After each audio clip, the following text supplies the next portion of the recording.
ya. Nanti di sisi lain ada yang mengeluarkan pasal 531, pasal 359 terkait penolakan masuknya pengungsi ini. Kemudian ada juga nanti yang mengeluarkan, mengkonternya dengan pasal-pasal tentang keimigrasian.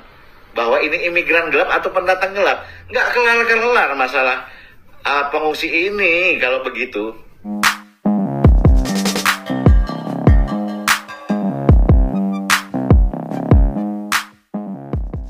Ya, di segmen video kali ini kita akan melihat reaksi dari salah satu netizen senior soal statement yang dikatakan oleh ini ya, Ketua Yayasan Advokasi Rakyat Aceh, yaitu Saparudin Esa, atau yang sering dikatakan Yara itu ya, Ketua Yayasan Advokasi Rakyat Aceh, yang mengatakan siapapun yang menolak Rohingya ini bisa disanksi pidana 3 bulan katanya gitu. Bahkan di sini dia mengatakan bahwasanya orang Rohingya BAB sembarangan itu wajar katanya. Kalau Rohingya wajar BAB sembarangan kan? Memang di pinggir pantai dia. Kalau Rohingya wajar BAB sembarangan kan? Memang di pinggir pantai dia. Yuk kita lihat seperti apa ini reaksi dari netizen soal statement dari Saparudin SH tersebut. Kabar saudara-saudaraku sebangsa dan setanah air. Tadinya saya belum niat membuat konten lagi ya terkait penolakan masuknya pengungsi etnis R ini ke Indonesia. Karena saya telah bersikap memposisikan diri saya untuk menahan diri dulu, memberikan kesempatan kepada negara yang telah hadir dan sedang bekerja saat ini guna menuntaskan masalah pengungsi etnis R yang masuk ke Indonesia ini ya. Jadi saya tadinya awalnya belum mau bersuara dulu ya terkait pengungsi ini ya, menahan diri dulu kira-kira begitu ya. Namun banyak sekali yang berseliweran di beranda saya, bahkan yang mendm saya banyak sekali ya, luar biasa ya, yang mengatakan bahwa bang ini gimana bang, kita bisa dikenakan pasal 531 jika menolak pengungsi etnis R ini bang. Wow, kemudian saya cari sumbernya dari mana ini ya. Nah, akhirnya ketemu ya, betul pada tanggal 21 Desember ya, Serambi News mengadakan live streaming dengan mengundang salah satu narasumbernya katakanlah ya, dari Yara, Yayasan Advokasi Rakyat Aceh, yang diketuai oleh abangku Saparudin SH. Izin abangku ya, saya hanya ingin mensikapi maksud dari pertanyaan teman-teman saya yang mengatakan jika kita menolak pengungsi etnis R ini bisa dikenakan pasal 531, kira-kira begitu ya. Bukan berarti saya mencari pembenaran atau kebenaran. Izin bang ya, dikoreksi jika saya salah ya. Jadi begini ya, pasal 531, walaupun saya bukan sarjana hukum ya, saya ini SMA lu mentok, bener. Cuman kalau kita belajar, kita nggak berpatokan dengan apa ijazah kita, apa tamatan kita, nggak. Untuk pengetahuan apapun kita wajib harus tahu ya. Jadi saya coba kupas tentang 531 dan 359 ya. 531 bunyinya secara garis besar, kita jika mengabaikan atau membiarkan bisa dikenakan pasal ini ya. Membiarkan, katakanlah kalau konteks norma hukumnya terkait 531 ini ketemunya saya saat begini. Jika kita di jalan menemukan atau melihat seseorang kecelakaan katakanlah dengan kondisinya memprihatinkan ya, sehingga bisa menyebabkan kematian ya, terus kita tidak menolongnya, kita abai, mungkin kita bisa dikenakan pasal itu ya, membiarkan sehingga orang dapat meninggal dunia mungkin ya. Konteksnya tepat kalau untuk kita tarik ke tentang kecelakaan ya. Namun kalau tentang pengungsi, konteks norma hukumnya bingung juga saya. Karena apa? Bunyi pasal ini jika kita mengabaikan atau membiarkan, sementara terkait pengungsi ini kita menolak ya. Bukan mengabaikan, bukan mau membiarkan, tapi menolak masuknya. Kenapa? Ya. Karena sama-sama kita ketahui Presiden Republik Indonesia per 8 Desember telah menyatakan bahwa diduga kuat adanya sindikat tindak pidana perdagangan orang. Lah, ini gimana ya? Ini sebenarnya pengungsi atau imigran? Bingung juga. Oke ya, kita kaitkan lagi konteksnya dengan pengungsi terkait pasal 531 ini.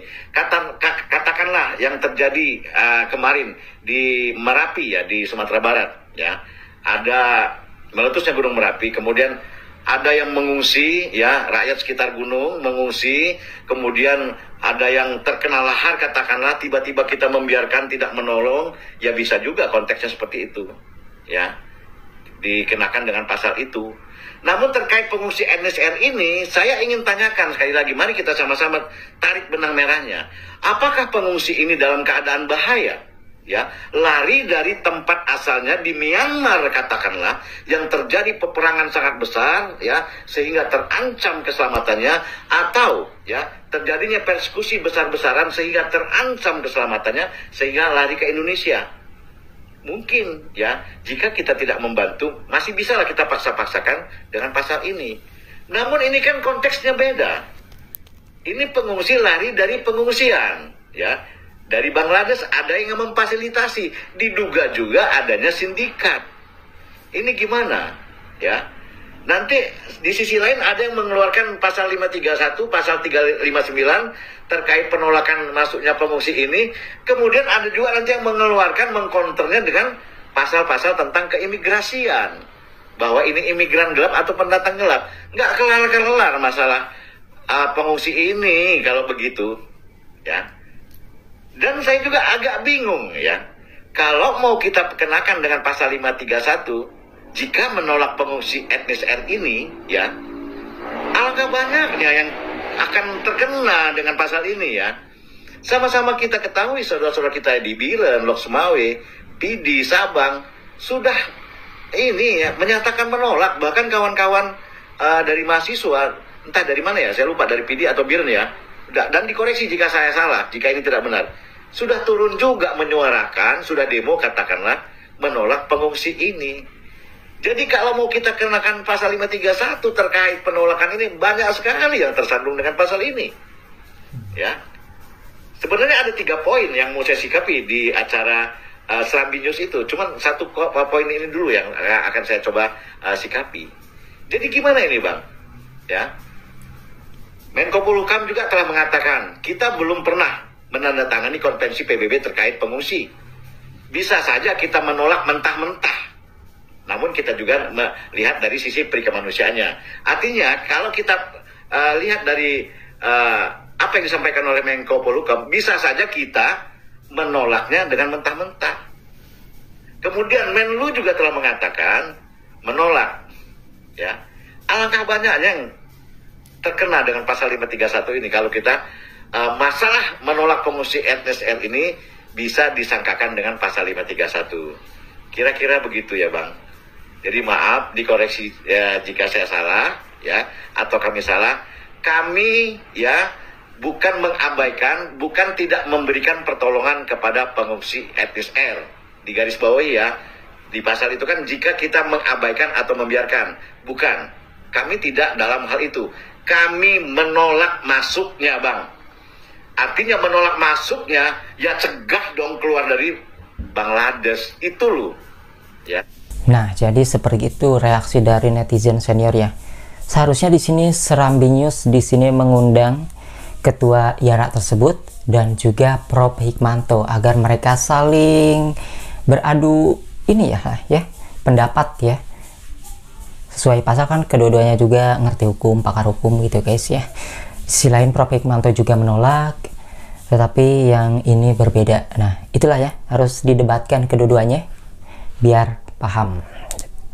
Oke, mungkin itu saja yang kita sampaikan di video kali ini. Itu adalah suara netizen. Masih banyak ya yang peduli dan bersuara meskipun bukan orang yang berada di Aceh, tetapi dimanapun. Selama kita orang Indonesia ya tentu peduli dengan saudara-saudara kita yang di sana. Dan memang di sini menurut Prof Hikmanto sendiri bukanlah pengungsi ya. Dan kata polisi juga loh, ini belum bisa dikatakan pengungsi.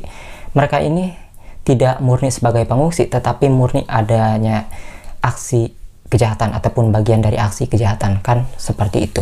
Nah, maka di sini orang-orang yang belum mengerti seperti itu harus buka-buka dulu tuh berita-berita kayak konferensi pers kepolisian, karena adanya pelanggaran-pelanggaran hukum ini harus diketahui.